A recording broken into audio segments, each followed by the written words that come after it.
Hi guys, and welcome to part two, our second installment of our special pre-Pesach series, Leshana Haba B'Yerushalayim, Pesach in the Beit Hamikdash. In part one, we talked about three aspects of the great mitzvah of Aliyah L'Regel, of going up to visit the Beit Hamikdash in Jerusalem for Pesach. One was what the journey to Jerusalem involved and the massive projects of preparation done by Israel's leaders. Number two was the great amount of kindness, of Gemilut Chasadim, that was done between Jews to make the project work, to allow for their goal of everyone to participate together in the mitzvah of Korban Pesach and the unity of the Jewish people through worship of Hashem. And the third aspect was learning about the mitzvah and about the Beit Hamikdash and davening to Hashem, as we say in the davening, Unishalma Parim Sfatenu, that we ask Hashem that our learning about these mitzvot and about the Beit Hamikdash and davening to Hashem should count before Him as if we had actually visited the Beit Hamikdash in Jerusalem, which right now we're not able to do, and as if it counted that we had actually done the mitzvah itself. And now on to part two. So we're going to see these three aspects also today in part two. And we're going to start with an amazing document that we found, which was recorded in Latin originally in a letter by a Roman observer, a non-Jew, who observed the ceremony taking place in Jerusalem, and he writes about it, and I'm going to read to you directly what he writes. Here's the letter about the magnificent ceremony in the Beit Hamikdash on Erev Pesach. The matter of the Korban Pesach, of the Pesach sacrifice, as I saw part of it, and the rest was reported to me, was like this. And when they reached the mountains surrounding Jerusalem, the throngs were so great that you couldn't even see the grass, because the area appeared white from all the sheep's wool. And when the 10th day of Nisan arrived, since on the 14th of the month of Nisan they would bring the sacrifice, on the 10th they would all go out to purchase the sheep for the sacrifice that they call Pesach.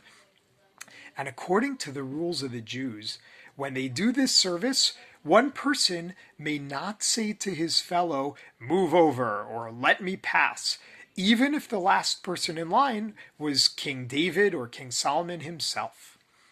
So I asked the Kohanim, the priests, "Isn't this disrespectful?" And they answered, "No, it is to show that there is no haughtiness before God at the time of preparing for His worship, and definitely not during the worship itself. And during those times, they would say, everyone is equal for the good in Hashem's eyes."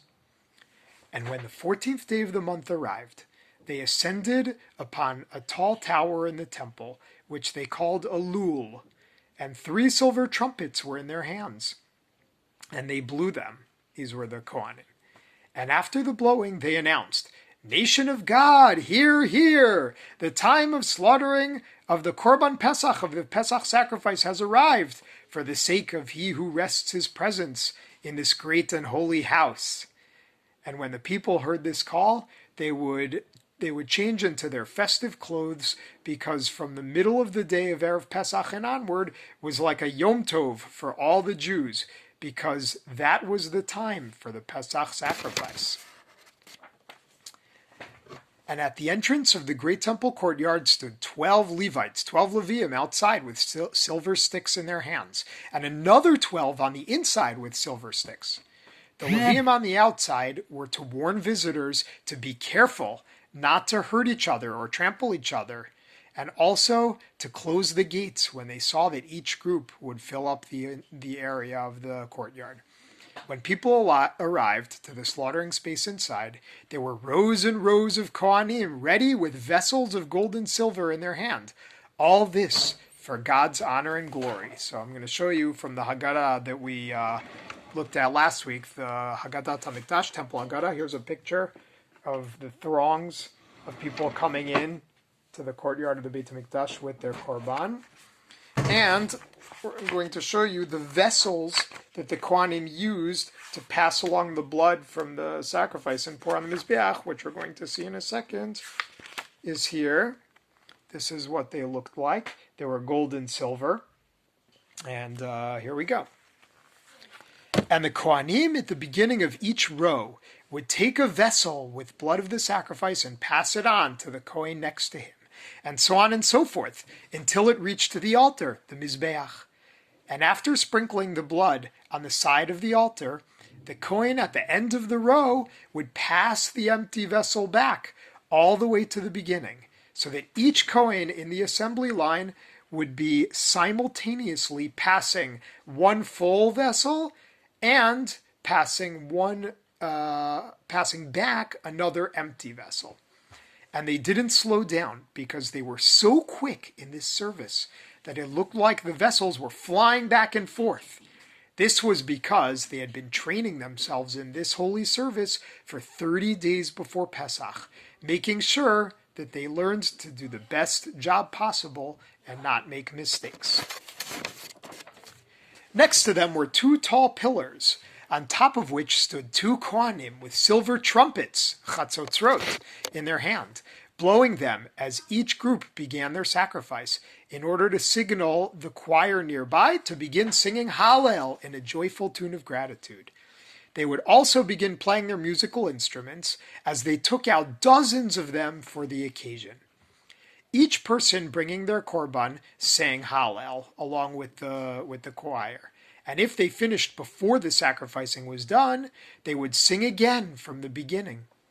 After they were done, each person moved to the temple courtyard, to a different area of the temple courtyard, in order to skin and clean the meat of their sacrifice. And when they were all done, each person would head out, holding the meat of their korban with joy and good spirits, b'simcha v'tuv levav, like soldiers who went off to war and won. Final paragraph, he describes coming back to their houses, both residents of Jerusalem and guests and visitors alike. The ovens for roasting the korban were at people's doors on the outside. And I've been told that it's to publicize the emunah and joy of the holiday, the Simchat HaChag. After roasting, they ate with happiness and with the singing of Hallel, the sound of which could be heard far away. And no door in Jerusalem was closed on Pesach night, in honor of the many people walking around. The Jews say, this is the non-Jewish Roman writing his letter, the Jews say that double the amount of people who left Egypt celebrated in Jerusalem on Pesach night. That's double 600,000 people. That's over 1 million people on Pesach night, all for the glory of their God. And we know also from the Mishnah and the Gemara, from Chazal and from other sources, Josephus and his historical sources, that during the time of the Second Temple, there were between 1 and 3 million Jews, all in Jerusalem, visiting for Pesach. So, what lessons do we learn from this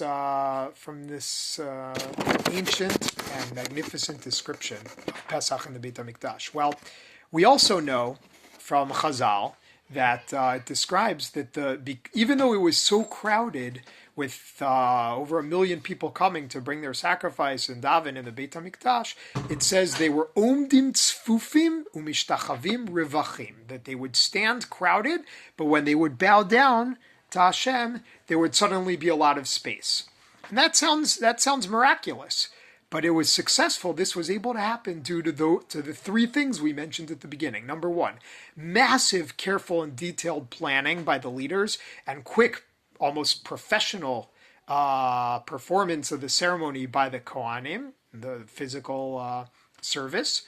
The Gmilut Chasadim, the kindness back and forth between different Jews, especially the hosts living in Jerusalem, putting up guests and helping them eat their Seder on Pesach night.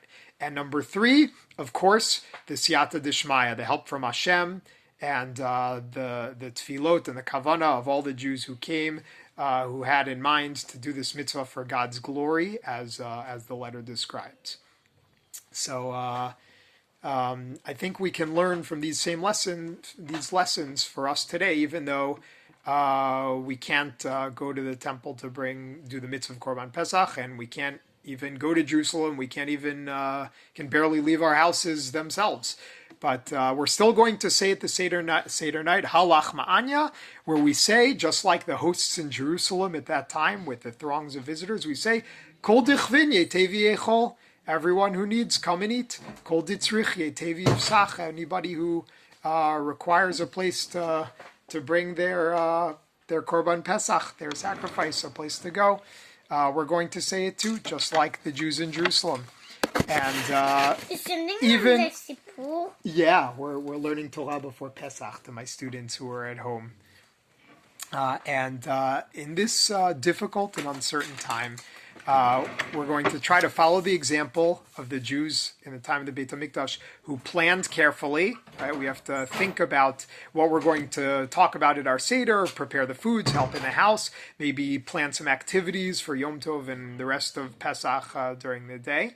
We're going to do our best to display Gemilut Chasadim and think of other Jews, our neighbors, and do kindness for them, even if we can't do it in person. Let's call somebody up who lives alone, who we know, or who might be lonely. Call them before Yom Tov and wish them a Chag Sameach and ask how they're doing and if we can help them with anything.